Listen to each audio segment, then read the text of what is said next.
Hello everyone इक्मास्क्रिप्ट 6 tutorial सिरिजको part 7 मा चाहिँ हजुरहरूलाई स्वागत छ। आजको यो भिडियोमा चाहिँ हामीले स्प्रेड अपरेटर हैन जुन चाहिँ इक्मास्क्रिप्ट 6 मा आउनु हो हैन त्यसको बारेमा चाहिँ आज हामीले चाहिँ बुझ्ने छौं है त। सुरुमा चाहिँ जस्तै योभन्दा अघिल्लो भिडियोमा चाहिँ हामीले ट्रेस प्यारामिटरको बारेमा बुझेको थियौं हैन। त्यसमा हामीले कसरी चाहिँ हामीले कुनै पनि फंक्सन कल गर्दा पास गरेको डिफरेन्ट आर्गुमेन्ट छ, मल्टिपल आर्गुमेन्ट हुन सक्छ, त्यसलाई चाहिँ कसरी एउटै भेरिएबलमा चाहिँ एरे बनाएर चाहिँ कसरी एक्सेस गर्न सकिन्छ भन्ने कुरा चाहिँ योभन्दा अघिल्लो भिडियोमा चाहिँ हामीले बुझेको थियौं हैन। त्यही कुरालाई युज गरेर चाहिँ आज हामीले चाहिँ ठ्याक्क उल्टो काम गर्छ। जस्तै यसमा पनि हामीले युज गर्ने भनेको चाहिँ त्यही तीनटा अपरेटर, तीनटा डट अपरेटर नै युज गर्ने हो हैन। तर यसमा चाहिँ ठ्याक्क अपोजिट हुन्छ। जस्तै यसमा चाहिँ के हुन्छ भन्दाखेरि हजुरको जस्तै एरेमा हामीले कन्भर्ट गरेको थियो त्यसमा हैन। अब एरेलाई चाहिँ हामीले अब इन्डिभिजुअल एलिमेन्टमा चाहिँ कन्भर्ट गर्न सकिन्छ। जस्तै अब कसरी भन्दाखेरि हजुरको console.log हैन, अनि त्यसपछि हजुरको तीनटा डट अनि त्यसपछि एरेको नाम हैन, डाटा 1 गर्दा हुन्छ हैन। यो गर्यो भने चाहिँ हाम्रो रिजल्ट भनेको चाहिँ एज हैन। पहिला चाहिँ हाम्रो कस्तो आउँथ्यो भन्दाखेरि हजुरको एरेमा आउँथ्यो नि हैन। जस्तै console.log हजुरको चेन्ज चाहिँ गर्दैन है यसले हैन। यो जुन चाहिँ ओरिजिनल एरेमा चाहिँ काम गर्दैन यसले है। कहिले पनि त्यस्तो त्यो चाहिँ सम्झिनु पर्छ। यो भनेको चाहिँ हजुरको जस्तै अब ओरिजिनल एरे भनेको चाहिँ हजुरको यस्तो थियो नि हैन। अब हामीले डट अपरेटर युज गरेपछि हामीले यो एलिमेन्टलाई चाहिँ हैन एज अ इन्डिभिजुअल एलिमेन्टमा चाहिँ हामीले निकाल्न सक्यो कि हैन। जस्तै यसमा चाहिँ हजुरको एरे भित्रको एलिमेन्ट भयो। अब यसमा चाहिँ हजुरको छुट्टा छुट्टी एलिमेन्ट हैन। हामीले डिस्ट्रक्टिङ युज गरेको थियो नि हैन। डिस्ट्रक्टिङ युज गरेर चाहिँ एरेको एलिमेन्टलाई चाहिँ एउटा भेरिएबलमा लगेर सेभ गरिरहेको थियो नि हैन। त्यही कन्सेप्ट नै हो हैन। यसमा पनि के हो भन्दाखेरि हजुरको एरेको एलिमेन्टलाई चाहिँ हैन के गर्ने काम गर्छ भन्दाखेरि इन्डिभिजुअलमा चाहिँ इन्डिभिजुअल एलिमेन्टमा चाहिँ सेपरेट गर्ने काम गर्छ यसले हैन।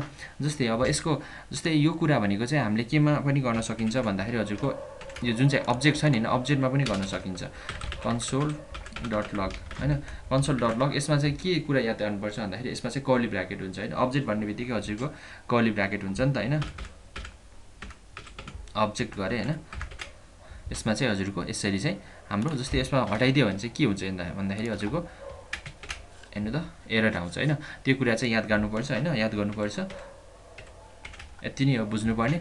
जस्तै अब यो चाहिँ कति बेला युज हुन्छ भन्दाखेरि चाहिँ जस्तै अब मलाई चाहिँ यो दुईटा एरेको चाहिँ भ्यालुलाई चाहिँ कन्क्याट गर्नु पर्यो हैन, एलिमेन्टलाई चाहिँ कन्क्याट गर्नु पर्यो भने चाहिँ हामीले योभन्दा अघिल्लो भिडियोहरुमा चाहिँ योभन्दा अघिल्लो पार्टहरुमा चाहिँ हामीले कसरी गरिरहेको थियो भन्दाखेरि हजुरको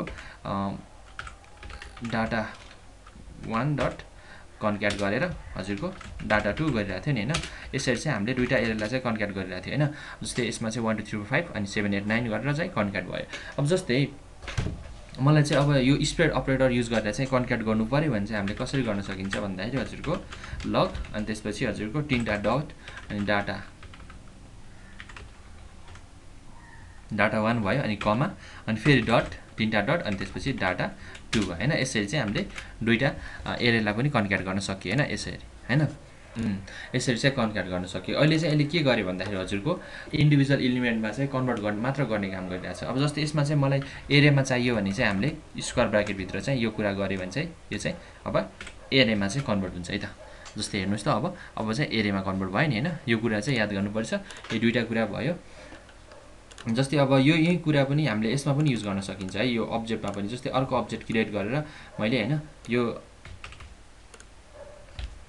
अर्को अब्जेक्ट क्रिएट गर्छु अनि त्यसपछि यसलाई 2 दिन्छु, यसलाई चाहिँ 1 दिन्छु नाम हैन। यसमा चाहिँ हजुरको यसमा चाहिँ अर्कै प्रपर्टी दिउँ ल। अनि त्यसपछि यसमा चाहिँ म यस्तो दियो भने चाहिँ हजुरको बल्ल यसरी चाहिँ काम गर्छ हैन। अनि त्यसपछि यसमा चाहिँ एड्रेस गर्न सकिन्छ।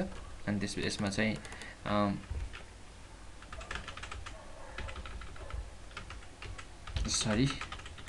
स्यालेरी गयो भने चाहिँ हाम्रो यसरी चाहिँ रिजल्ट आउन सक्छ है। अनि त्यसपछि हाम्रो अब अर्को कुरा भनेको चाहिँ जस्तै अब मलाई के गर्नु मन लाग्यो भन्दाखेरि यसमा चाहिँ अरु प्रपर्टी थप्नु मन लाग्यो हैन। डाटा 1 मा चाहिँ अरु एक्स्ट्रा प्रपर्टीहरु थप्नु मन लाग्यो भने चाहिँ यो कुरा भनेको चाहिँ फर कन्क्याट हैन। अनि त्यसपछि हजुरको अर्को भनेको चाहिँ हजुरको फर एडिङ न्यू एलिमेन्ट्स हैन। एलिमेन्ट्स एड गर्नको लागि चाहिँ हामीले कसरी गर्न सकिन्छ भन्दाखेरि console.log हैन। अनि त्यसपछि हजुरको स्क्वायर ब्र्याकेट भित्र डट डट डट अनि त्यसपछि हाम्रो के भयो डाटा 1 हैन। अनि त्यसपछि डाटा 2 नै बनाम हैन, डाटा 2। अनि त्यसपछि हजुरको नयाँ प्रपर्टी थप्नको लागि चाहिँ हामीले सिधै लेख्दा हुन्छ हैन। यसमा चाहिँ हजुरको 34 30 यसरी चाहिँ हैन लेख्यो भने चाहिँ हाम्रो रिजल्ट चाहिँ के आउँछ भन्दाखेरि हजुरको पछि चाहिँ थपेर आयो नि त हैन यो भनेको चाहिँ हामीले कतिचोटि 1 2 2 3 4 वटा थपेको छ त्यही भएर 4 वटा चाहिँ एलिमेन्ट चाहिँ नयाँ थपिएर चाहिँ आयो अब जस्तै यही कुरा पनि हामीले अब्जेक्टमा पनि गर्न सकिन्छ है अब्जेक्टमा पनि कसरी गर्न सकिन्छ भन्दाखेरि फर एडिङ न्यू प्रोपर्टिज अब्जेक्टको टर्ममा चाहिँ हामीले कुनै पनि अब्जेक्टको चाहिँ हामीले चाहिँ अब्जेक्ट टर्ममा चाहिँ हाम्रो अब्जेक्टको डिफ्रेन्ट प्रोपर्टिज हुन्छ भन्ने कुरा चाहिँ बुझेको थियौँ नि त हैन अब हामीले यसमा चाहिँ